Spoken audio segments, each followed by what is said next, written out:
And this is part 2 of Homebrews. I don't know how many segments we're going to have, but the intro went on longer than expected. That's fine. I was never told a timestamp. No, I mean... No, that's good. It's good, but we want to kind of segment things. It's showing that we're all interested in what we're talking about. But I was going to say the next, I guess, fluid transition would be talking about tabletop experience. Now, not just D&D, but like we brought up KDM. Yes. Kingdom Death Monsters is a game that I fell in love with and got everybody else involved with and broke my wallet. It's very expensive. Thank you. Last year was my first time at Gen Con. Sadly, with quarantine, COVID, I could not go this year.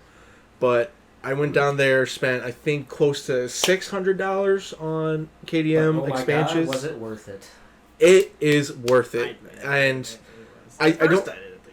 I don't think the game is for everybody. It's a very mature game, but if you enjoy Dark Souls, if you enjoy challenging experiences, KDM.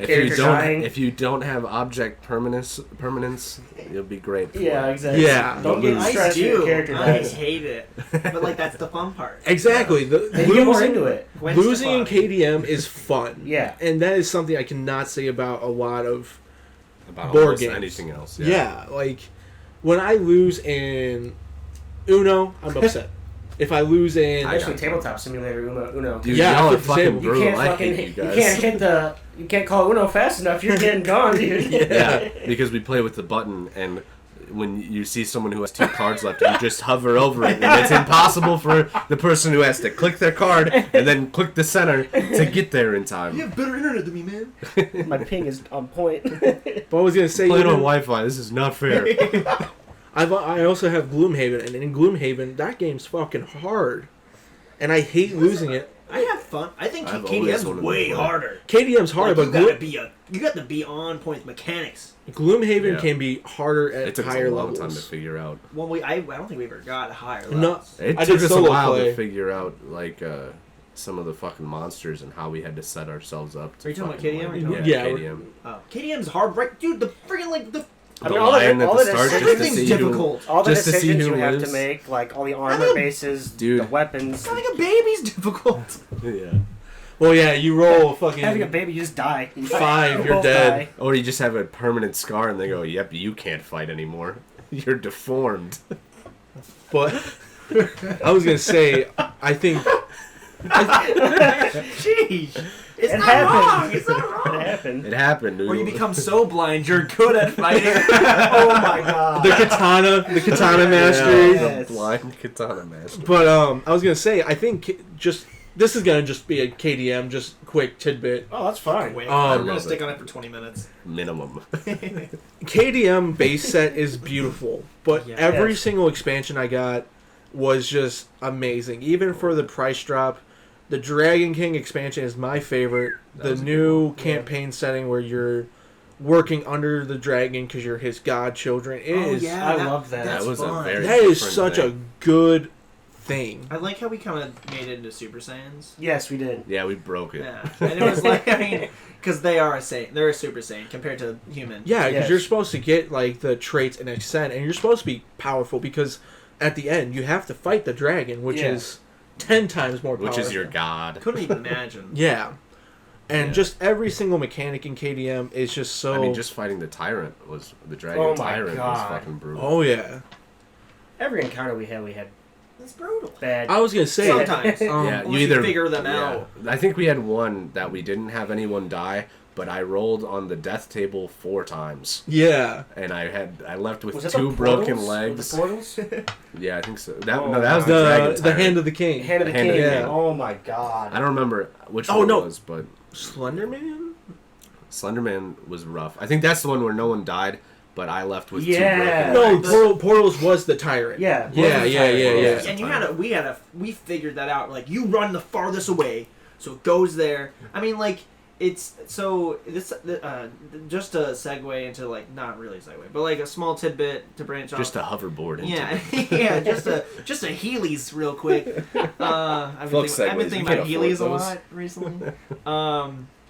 like when you play some board games, you can play them alone. Like you play the board game Pandemic by yourself, because you can make the optimal decision every time. You don't have to play with anybody. And like KDM can be that way too, but it's, I don't know what my point was. It was just that we didn't make it that way, but that game kind of makes you be in that mindset together. Yeah. Which, like, I don't think an optimal decision. Survival. There was definitely not very many decisions where it wasn't unanimous. No, it was a lot of I think there was choices. Cannibalism or feed the children. Yeah, exactly. Like, even on that one, I think we had one person vote against what we decided on. Yeah. Like, it was very... We were in a very similar mindset, And which made it... Do you have to vote? Well. Isn't there, like, the technically the tribe person has more say? Yeah. I don't or maybe remember. we just did that for ourselves. I think for the sake of everybody's first time really being involved with it, that was the unanimous voting. But no, in the rules it says the speaker should be the one who decides. Yeah. Okay. And can't that role change? Can it be? If she dies, it goes to somebody else. Yeah. The order of death or whatever. Yeah. And it depends whether you're playing like the dragon one, if you're playing the normal base set or something. Yeah, I think we have 5 different campaigns to choose from. And sometimes there was times where we had a character who really shined in a situation, or like one of my characters, I don't remember exactly what it was. Probably Gwen Stefani, because I'm setting her up, but she's like insane. And there was a time where like someone that's crazy has to do this. I'm like, well, she's the crazy, like she's crazy. So she's gonna, like, for some... I'm not saying, like, I'm not trying to boast here, but, like, there's been times where other people's characters also, like, oh, like, you know, he's a warrior, so he's gonna, like, each character has their own specific traits which they excel. Mm-hmm. Yeah, and so we would use that in our decision-making. Yes. Where, like, oh, he came back, you know, you had the head of the... Or, like, the balls of the lion. Yeah. So clearly you would demand him, and, like, you took away his manhood, and so you get, like, final say here on this situation. Yeah. Exactly. So, like, that's, like, role-playing in that sense. Yeah. Also, the Monster Hunter, you know, kill things, get their gear, advancement is beautiful. I love the how it crafting society. Like, you're going from fire. Fire's a big deal, but like you go from caveman. We went from caveman to fucking having Blacksmiths. forges and like blood oaths and stuff. And because I like the game says that too. Like you have to establish like intimacy, and then you have to establish like community and relationships. And then it builds into family and like a family's name, and that's just so cool. Yeah, I like how the game really takes on like literally going from a caveman to like a society. Yeah, and that's like a really cool factor. Coming out of the darkness to find this lantern horde. Yeah, and then who was it? There was a character who comes and steals someone, wasn't it? And they take him to a city. Oh, like you find out that there's the huntsman. He comes from a different city. He kills someone, and then he. Or kidnap someone. There's like one or the other. It depends on who you roll. And takes them to another city that you have to go bring find. them back better. Yeah. Or he doesn't. Or he never brings them back. Yeah. I might be thinking of some other. It just depends on how you roll. I mean, I remember it's been a while since. There's been. Yeah. It's all the Nemesis encounters, like the Butcher, the Tyrant, the Hand. Yeah. The Beetle Knight. I mean, there's literally Beetle Knight. He's my favorite. Goddamn. He's awesome. He's my favorite. Next to the Dragon King, but. Dung Beetle Knight is so good, but I was going to say the Nemesis Encounters are what really shine. It's like you come back from a hunt and then you gotta go into another hunt. Mm-hmm. No say about it. Yeah. And it could ruin your game. Terrible. Yeah, because we left to go fight, like, we decided, because, like, there's levels to all the monsters. When you go on a hunt, you can decide that, oh, today we're going to go hunt a level 1 white lion or whatever. And once you defeat certain things, you can level it up. And I think one of them we decided we're going to go fight the level 2 lion. And then we're going to... Awful idea. And we won by the fucking skin of our teeth. And then it immediately... It was rewarding. It was very rewarding. Yeah. We got a lot of very nice stuff. But immediately we got back to the camp.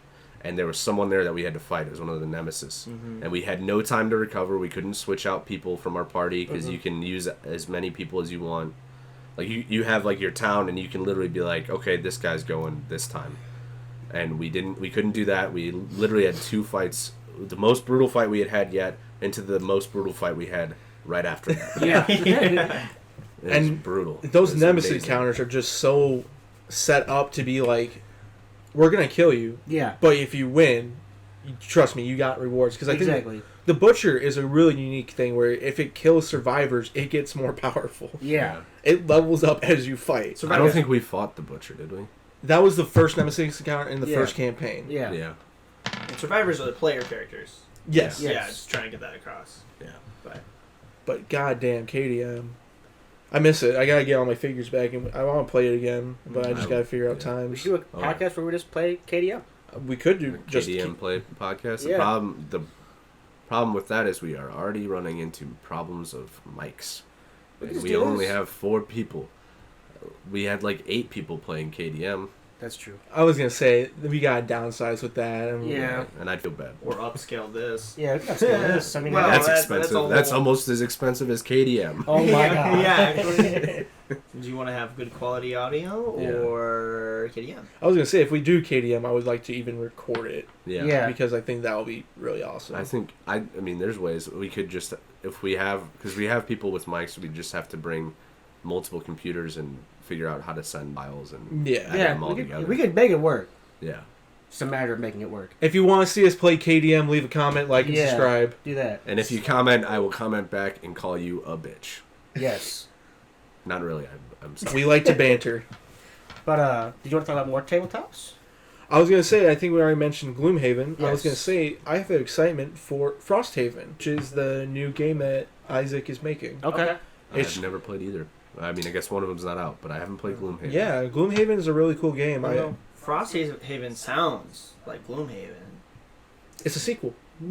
I assumed. I thought it was an expansion. I was just making it dumb. But no, I was going to say, even Gloomhaven has their own expansion that adds a new character class. It's like it's like a psychic kind of take on it. But, I mean, my excitement nowadays has just been really D&D. Like, that's been my focus. I got into Warhammer a bit, so I want to try to start collecting those figures. I want to get Space Marines. I do want to play Warhammer, but that intimidated me. It's Anytime a I'd whole go other into world. Oh, yeah. anytime I'd go into a hobby shop or like a comic shop, I'd look at that wall and I'm like, this looks so badass. Oh, yeah. And this game looks so fun, but I was like, oh my god, I could never. Those are the best kind of mesh of it. Yeah. I was gonna say I go back into the D&D thing really quick. So No. Shut up. Since can't play Don't you know D&D, this is part 2? since I haven't been playing D&D, I found like another way to immerse myself as character kind of has as well. It's just voice acting. Oh, yeah. Yeah, and that's Rule a really 34. Oh. that's a really good way. Rule to... 34. Voice acting. I got really immersed in that. Go on. But it's the same in a sense where you're putting yourself into a character and you're kind of getting that acting. You know, you're role playing and you can put yourself in. But it's nice to have that little like fallback, so I can prepare myself for D&D if I ever get to play. Yeah, I mean, I'm sure Ever. since we're doing this down the road, there's going to be a game that's going to get made out of it. I hope so. I hope Doubt so it. too. Don't even get your hopes up. Don't even think about it. I quit.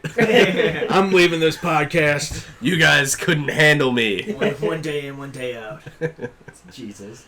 But did you want to go into the homebrews? I was going to say, I think that's a good ending point. I mean, I think we did enough talk, so I think we should get into the bulk of it. Yeah. We'll talk about other board games on another day. Well, yeah. Or maybe later in this episode. Who knows how the structure goes? I don't. We're all new to it.